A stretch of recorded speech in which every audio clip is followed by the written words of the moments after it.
Track చేద్దాం. Donald Trump కు America federal court shock తగిలింది. లైంగిక వేధింపుల కేసులో దోషిగా ప్రకటించింది.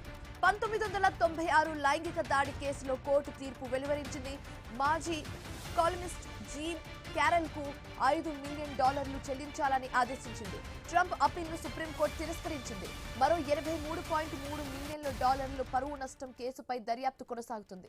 సో సార్, ఈ కేసుకు సంబంధించి ఎలా చూడొచ్చు అంటారు సార్? ఆల్రెడీ అప్పీల్ చేసుకున్నారు, బట్ స్టిల్ తిరస్కరించబడ్డది కాబట్టి ఆ కేసుకు సంబంధించి డొనాల్డ్ ట్రంప్ కు పెద్ద షాక్ తగిలినట్టుగా కనిపిస్తుంది. దీని గురించి ఏం చెప్పాలనుకుంటున్నారు?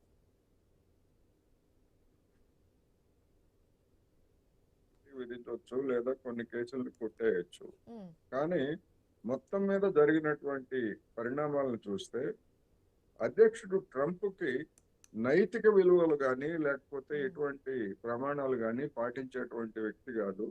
ఒక విచ్చలవిడిగా వ్యవహరించేటువంటి ఒక వ్యక్తి అనేటువంటిది ప్రపంచానికి ఇప్పటికే రుజువైంది.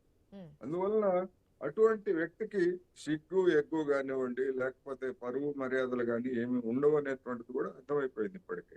అందువలన ఇదేదో పెద్ద షాక్ అని మనకు అనిపిస్తా ఉంది తప్ప డొనాల్డ్ ట్రంప్ కి అలాంటి షాకులు ఏమి ఉండవు. ఎందుకంటే అది ఒక అలవాటు. గతంలో అనేక కేసుల్లో ఈ విధంగా నష్టపరిహారం ఇవ్వడం, కేసుల నుంచి రాజీ చేసుకోవడం, తప్పించుకోవడం. ఎప్స్టైన్ ఫైల్స్ లో ట్రంప్ కు మాత్రం చిన్న చిన్న విషయాలే ఇవి పట్టించుకునేటువంటి వ్యక్తి కూడా కాదు. ఎందుకంటే మనం చూస్తున్నాం అతని మీద వచ్చినటువంటి ఈ లైంగిక వేధింపులు కావచ్చు లేకపోతే సెక్స్ అబ్యూజ్ ఆరోపణలు కావచ్చు, ఇటువంటివన్నీ కూడా అనేకం వచ్చాయి. అయినా కానీ అమెరికా సమాజం కూడా దాన్ని పట్టించుకోలేదు. దాన్ని పట్టించుకొని ఉంటే రెండోసారి ఎన్నిక అయి ఉండేవాడు కాదు కదా. అందుకని అమెరికా సమాజము అట్లాగే ఉంది. దానికి అనుగుణంగానే డొనాల్డ్ ట్రంప్ కూడా ఈ విధమైనటువంటి ప్రవర్తనతో వ్యవహరిస్తున్నాడు కనుక ఇది సాధారణ విషయంగానే మనం పరిగణించాల్సి ఉంటుంది తప్ప ఏదో ట్రంప్ షాక్ తగిలింది, ఏదో చేస్తుంది, ఏదో జరుగుతుందని అనేటువంటి భ్రమంలో ఉండాల్సినటువంటి అవసరం అయితే లేదు.